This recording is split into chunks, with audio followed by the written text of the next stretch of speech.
अस्सलाम वालेकुम friends, how are you? Welcome back to my channel. So guys, मैं हूं महमूद अल हसन और आज की वीडियो में आपको सेकंड लेक्चर देने वाला हूं पॉलिटिकल साइंस का।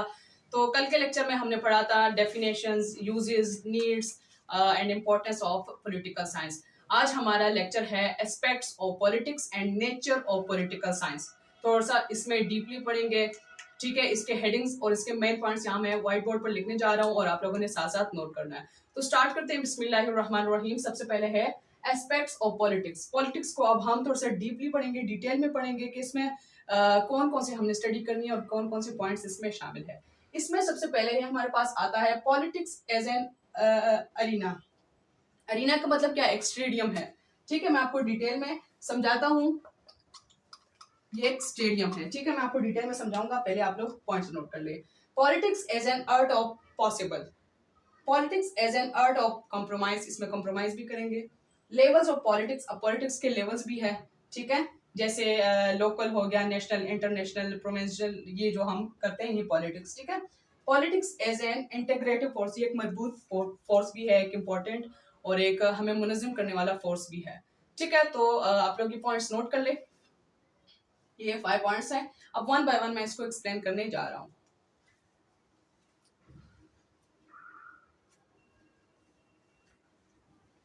आप लोग स्क्रीनशॉट लिया करें अगर जल्दी में कर रहे हैं, ठीक है, क्योंकि हमारा लेक्चर लंबा हो जाएगा।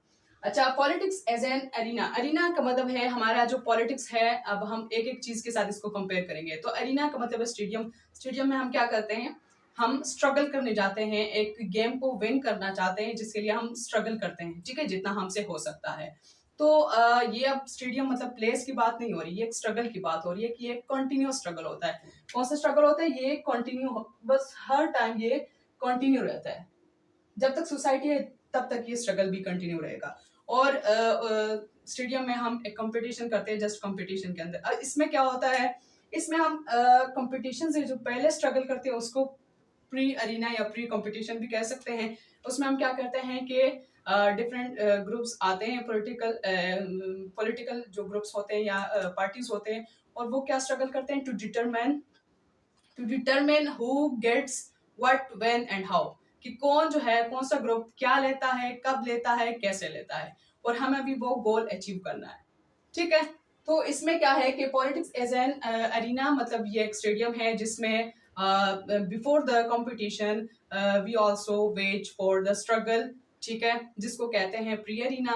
उसके बाद ड्यूरिंग कंपटीशन हम क्या करते हैं कि we determine who gets what, when and how.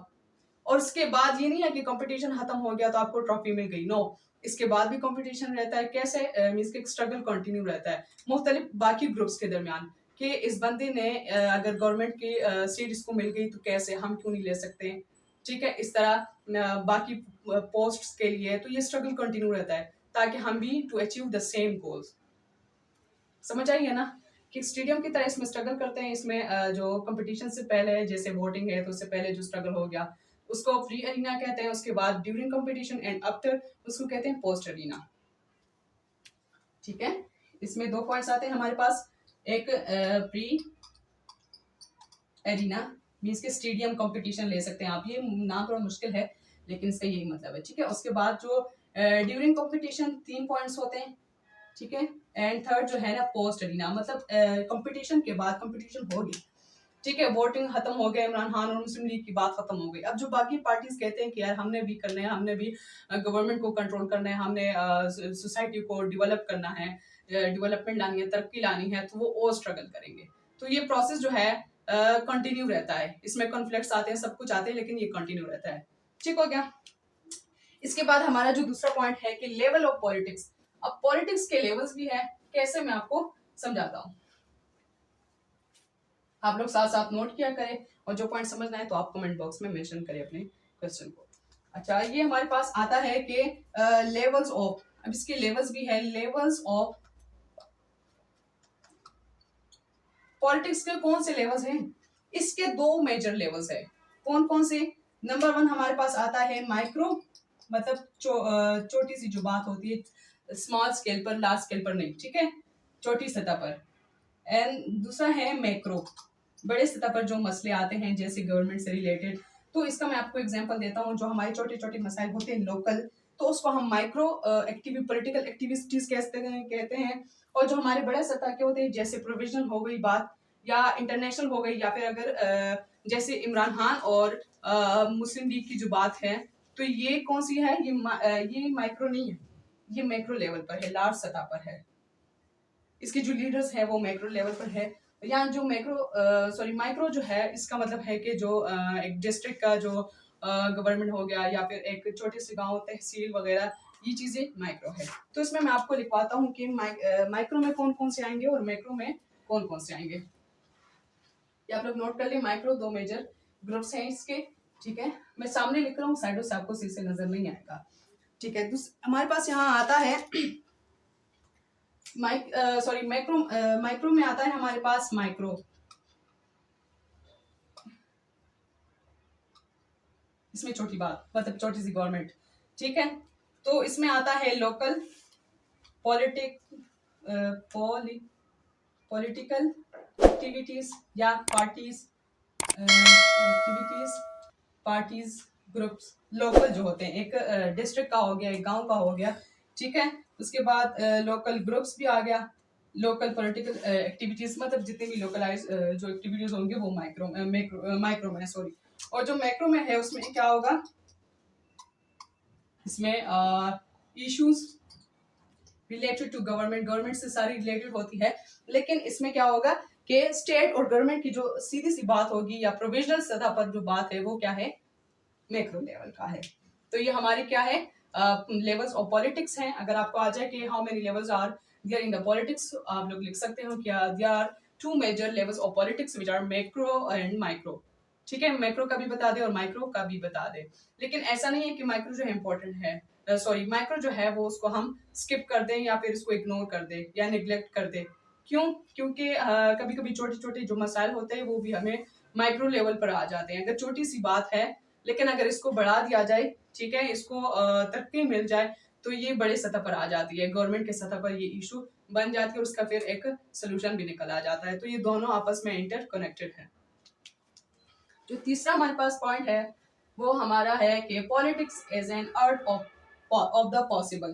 कि पॉलिटिक्स क्या है, एक फन है, और इसको हमने चलाना कैसे है, यहाँ पर आएगा। Politics as of the possible.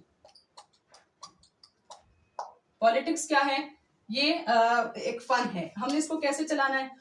Politics तो एक गेम है, जिस हर गेम के, जैसे क्रिकेट हो गया, फुटबॉल, या फिर टेबल टेनिस, कैरम बोर्ड, बाकी आउटडोर गेम्स, इंडोर गेम्स, सारे जो गेम्स होते हैं उसमें हमारे क्या होते हैं, लॉज प्रिंसिपल्स होते हैं। कवानीन के बगैर हम गेम नहीं कर सकते, वरना तो ये जंगल वाला सीन हो जाता है, ठीक है। हम क्या करते हैं, हर चीज का कानून होता है, तो इसी तरह पॉलिटिक्स के भी कानून है। लेकिन हम क्या करते हैं इसमें, इस जो टॉपिक में ये बात मेंशन हुई है कि इसमें डिसऑनेस्टी होती है, ज्यादातर फ्रॉड होते हैं। कैसे? अगर कोई जो है अपनी फैमिली को फेवर करना, या फिर सीट्स और एम्प्लॉइज जो है वो पैसों पर लेना, करप्शन करना, तो इस तरह की पॉलिटिकल एक्टिविटीज में करप्शन बहुत ज्यादा होते हैं। क्योंकि हम क्या करना चाहते हैं, हम पावर और अथॉरिटी गेन करना चाहते हैं, ठीक है। क्या करते हैं, हम पावर और अथॉरिटी गेन करने के लिए मेन एंड वुमेन क्या करते हैं, फ्रॉड करते हैं, झूठ बोलते हैं, और मुख्तलिफ किस्म के पॉलिटिकल करप्शन करते हैं, जिसकी वजह से हमें क्या होता है, ये जो पॉलिटिकल गवर्नमेंट जो है इस पर अपना कंट्रोल पा लेते हैं, इसको कंट्रोल कर लेते हैं। तो इसमें कहा जा रहा है कि ये गेम की तरह है। अगर हम इसको सिस्टमेटिकली, साइंटिफिकली स्टडी करें, ऑब्जर्व करें कि कौन आपको साथ देना, कौन आपको सपोर्ट करेगा अगर आप ऐसे करेंगे। सपोज इमरान खान है या शहबाज शरीफ है, जो भी है, ठीक है, इसको अगर कोई सपोर्ट कर रहा है तो क्यों कर रहा है, जाहिर सी बात, ये पॉजिटिव एक्टिविटीज करेंगे तभी लोग इसको सपोर्ट करेंगे। तो ये काम करप्शन से नहीं बनता, ठीक है। इसमें क्या करना होता है, हमें चाहिए कि हम इसको सिस्टमेटिकली स्टडी करें, साइंटिफिकली, और फिर इसका कोई सोल्यूशन निकाले। तो कहते हैं कि इसमें डिसऑनेस्टीज वगैरह होती है। उसके बाद हमारे पास आता है politics as an art of compromise. अब इसका क्या मतलब है, सॉरी, आप लोग साथ साथ नोट करें। Politics is an art of compromise, compromise से हमें डायरेक्ट पता चल जाता है कि भैया हमने कंप्रोमाइज करना है। कैसे कंप्रोमाइज करना है? सपोज पार्टीज है, टू ग्रुप्स है, ठीक है, उसमें हमने क्या करना है, एक का मसला है कि मैंने गवर्नमेंट मैंने करनी है, उसको मैंने कंट्रोल करना है, दूसरा भी कहते हैं कि मैंने कंट्रोल करना है। तो अगर इनके जो बीच के जो इश्यूज है अगर हम उन पे फोकस करें और एक जो ग्रुप है वो कंप्रोमाइज कर ले तो हमारा मसला हल हो जाएगा और साथ में हम डेवलपमेंट भी गेन कर सकते हैं। वरना तो मसला किस होगा, उनको तो कोई मसला नहीं होता, जो पब्लिक है, जो अवाम है, उनको क्या होता है, उनकी जो कंट्री है वो अनडेवलप्ड रह जाती है। ठीक है, तो politics as an art of compromise, politics में हम कॉम्प्रोमाइज भी करते हैं। दो ग्रुप्स जो है वो आपस में मिल जाते हैं और कहते हैं कि यार हम कॉन्फ्लिक्ट्स नहीं लाते, हम हार्मनी से काम लेते हैं और हम जो है यूनिटी के साथ रहेंगे, यूनियन हो जाते हैं वो। ठीक है, उसके बाद हमारे पास लास्ट वाला आता है,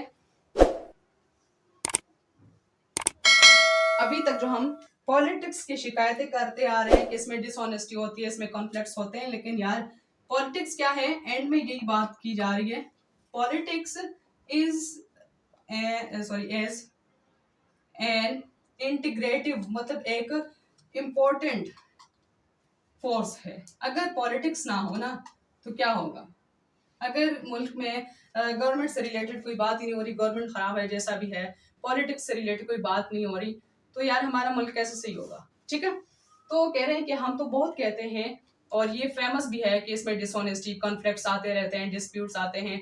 तो इसको पुराने जो हमारे पॉलिटिकल क्या थे, लोग थे, थिंकर्स थे, वो कहते थे कि जैसा पॉलिटिक्स क्यों करते हैं, मतलब हम पॉलिटिकल एक्टिविटीज क्यों करते हैं, स्ट्रगल क्यों करते हैं, डिस्प्यूट क्यों आते हैं, कॉन्फ्लिक्ट्स क्यों आते हैं, क्योंकि हम डेवलपमेंट करना चाहते हैं। तो कहते हैं हम एक न्यू सोसाइटी को लाना चाहते हैं।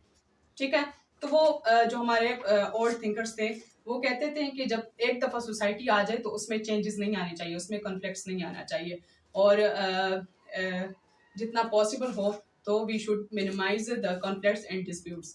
लेकिन अब जो एडवांस जो हमारे थिंकर्स हैं पॉलिटिकल, वो कहते हैं कि कॉन्फ्लिक्ट्स जो है, जो मसाइल आते हैं, जो स्ट्रगल हमें करने होते हैं, वो हमारे स्टेप्स हैं किस चीज के, डेवलपमेंट के। अगर एक स्ट्रगल किया जा रहा है, सपोज ये स्ट्रगल है कि स्कूल, सपोज लड़कियों को हायर एजुकेशन दी जाए, तो ये स्ट्रगल जो है ना, ये कुछ लोग इससे एग्री है, कुछ लोग डिसएग्री है। लेकिन ये स्ट्रगल क्यों किया जा रहा है, क्योंकि वो एक डेवलपमेंट चाहते हैं ताकि लड़कियां जो है वो हमारी जो आबादी के निस्फ हिस्सा है वो भी अगर एजुकेटेड हो जाए तो हम कितना मतलब तरक्की कर सकते हैं। तो अगर ये स्ट्रगल जो है, ये बिल अगर हमारा पास हो गया तो हम डेवलप्ड कंट्री हो जाएंगे, सपोज मिसाल के तौर पर मैंने बता दी। तो हर स्ट्रगल के पीछे क्या है, there is a treasure of development behind every struggle. हर स्ट्रगल के पीछे कोई ना कोई डेवलपमेंट का खजाना है, हर कोई चाहता है कि डेवलप कंट्री हो।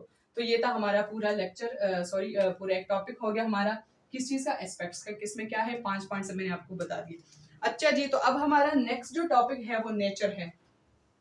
पॉलिटिकल साइंस का नेचर अब हम रीड करेंगे कि नेचर में क्या क्या है इसका।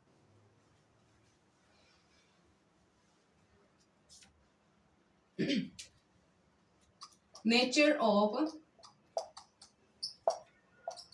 Political science.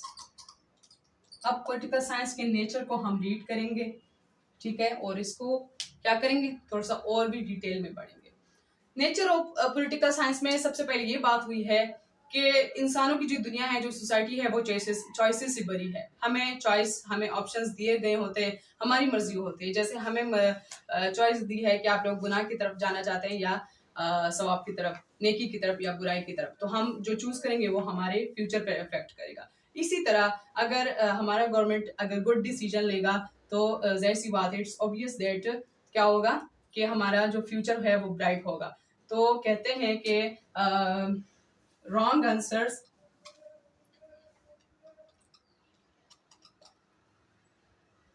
रॉन्ग डिसीजन अगर हम लेते हैं तो हमारा क्या आएगा, पॉवर्टी आएगी, ठीक है, डिसिप्लिन खत्म हो जाएगा, हमारा जो फ्यूचर है वो डार्क हो जाएगा, मतलब ब्राइट नहीं होगा। साथ में अगर राइट डिसीजन लिया जाए तो क्या होगा, हमारा जो फ्यूचर है वो ब्राइट है। तो इसका मतलब ये है, अगर गवर्नमेंट सही तरीके से चूज करेंगे, अगर वो पॉलिटिकल एक्टिविटी सही तरीके से पॉजिटिव करेंगे ना, एक दूसरे को तंग करने के लिए नहीं, पॉजिटिव करेंगे, तो हमारा फ्यूचर जो है वो ब्राइट होगा। अब इसके अंदर भी जैसे एस्पेक्ट्स में पॉइंट्स थे, इसके भी पॉइंट्स है, आप लोग लिखें। ठीक है, इसमें सबसे पहले